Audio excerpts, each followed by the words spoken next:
So I'm sorry this week isn't a 10 reasons why. I've been wanting to do this video for a really long time because I hope it will really help people. If I only help one person, that's good enough for me. So sorry if you're expecting to laugh. You probably won't this week. I asked you guys if you had any questions for me about anxiety, and now let's answer them. Sorry, I'm reading off my laptop, so that's why I keep looking down. What methods do you use to cope when your anxiety kicks in, and do you have any that specifically work? Now, I've spoken a bit about this book that I read. I had a horrific year last year.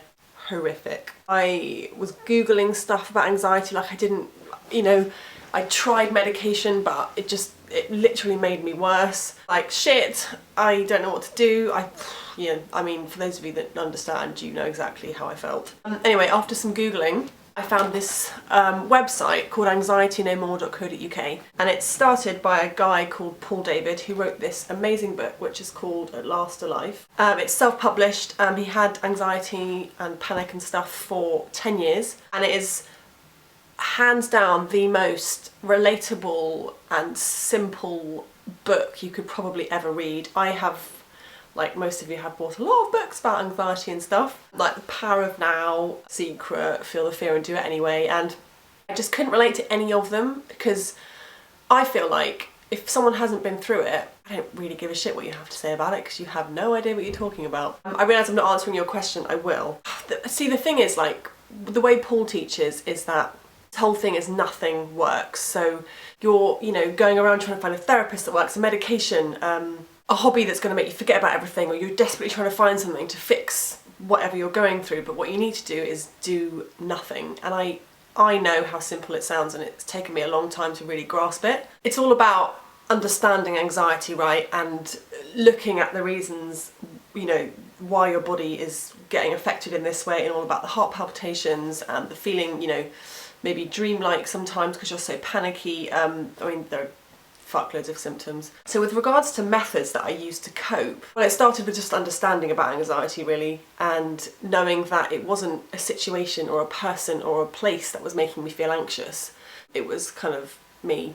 So I used to feel really anxious in Starbucks, weirdly. There's a Starbucks near my house that I go to a lot. I used to go there to work. And I, for some reason, suddenly decided, because one time I felt panicky in there, I then decided that that was the place that made me panicky. Obviously it's not. So once I'd learnt about kind of anxiety and it made me, worry less about it, I'd literally go to Starbucks on purpose, and I'd text my friend and be like, I'm fucking sitting in Starbucks and I am not fucking leaving. So then the more times you do those things, it kind of desensitizes you. After a while, you'll find that you'll feel less panicky in Starbucks. And I'm not saying it's easy, it's hard, it's really hard. I wanted a life again. So, I think at the end of the day, we don't really have a choice. We just have to keep going, and you have to trust that. I had to trust that what Paul was saying was correct. Turns out it was, which worked out for me. If you just read this book, I hope it resonates with you as much as it has for me. But from the bottom of my heart, I do understand how difficult it is. I really want this video to make people feel less alone, and for me to know that I know exactly what you're going through. And if I can come out of it, really anyone can. I have a question. What signs are there that you should see a doctor about your mental health? Obviously the first, thing for anyone, if you're feeling shit or low, you go to the doctor, right? Which I did. Went to fuckloads.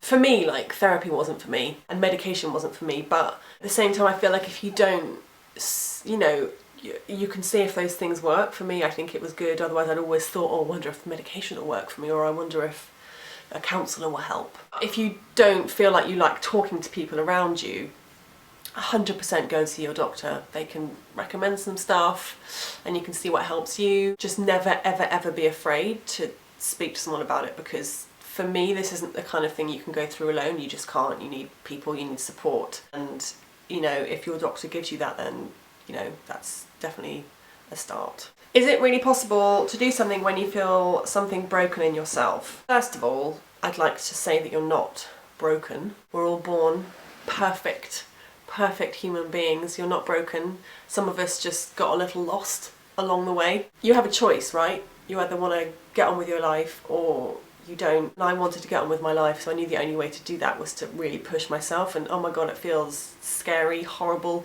horrific. The panic is like a lot. Of course it's possible to do something if you feel broken, because you're not broken. How old were you when you realised you had anxiety, and did you tell your friends and family when you knew? I'd always reacted really badly to stress, like any stressful situations. So I always knew that I wasn't really ever like, oh, I have anxiety, because I feel like mental health now is such a big thing that everyone's talking about it, but before it wasn't really that much of a thing, and you didn't really get labelled or whatever. I think my friends and family always knew that I reacted quite badly to things. Like I fainted in an RMP exam at school because you know when you have an exam and you've done loads and loads of research and work on it, and then you open up the exam booklet and you're like, I didn't prepare one answer for any of these questions and I don't know what these questions mean. I was like, yeah, they did always know. I think they always knew a little bit.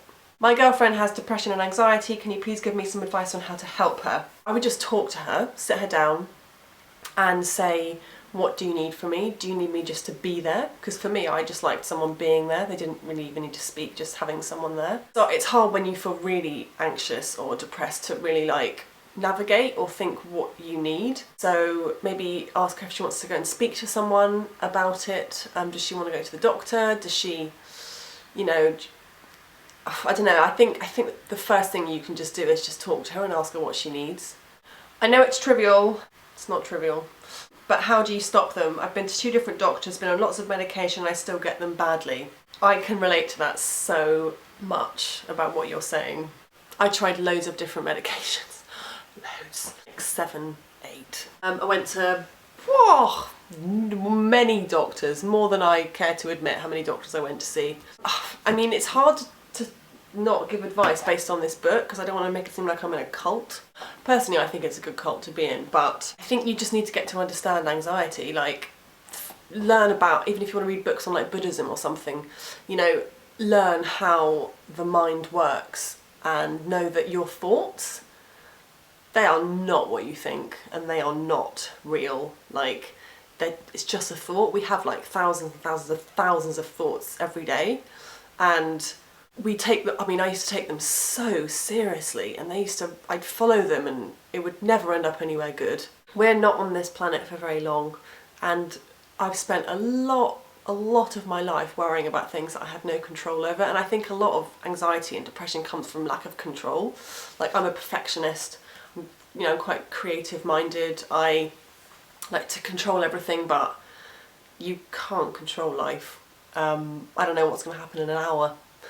I don't know what's going to happen tomorrow, next year, no idea.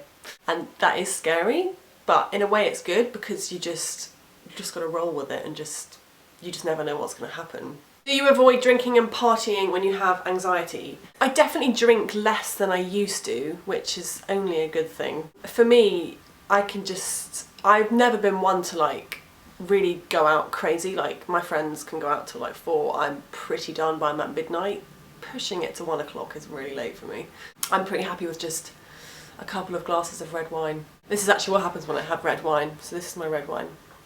Have a sip. And then I go. That's literally what I feel like when I drink red wine. I think with drinking it can go either way. It can either make you feel worse or it can make you feel better. And if I know it's going to make me feel worse, I'm very careful about how much I drink. So in a way, you know, having anxiety made me drink a lot less. So that's one positive.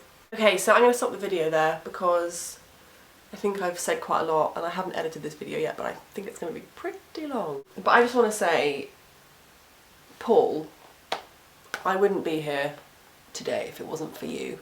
So you're amazing and you have helped so many people. It's crazy. And to you guys watching, thank you so much for bearing with me this week. I'm sorry it hasn't been a laugh a minute, but I really think it's important to talk about this kind of thing because it's just such a big, sorry I was throwing something, it's just such a big problem in today's hectic lifestyle. Our lives is all, you know, our lives are all about, you know, how are you, how was your weekend? Yeah, good. How are you? Yeah, really good. Yeah, I mean, You'd fucking think we were all living the perfect life. Life is stressful nowadays, there's so much pressure, expectations, it's horrible, but if we all just take a step back and be a little bit more honest about who we are and how we're feeling, I think the world will be a better place. I hope I've been helpful. If only for you to know that you're not alone in this is good enough for me.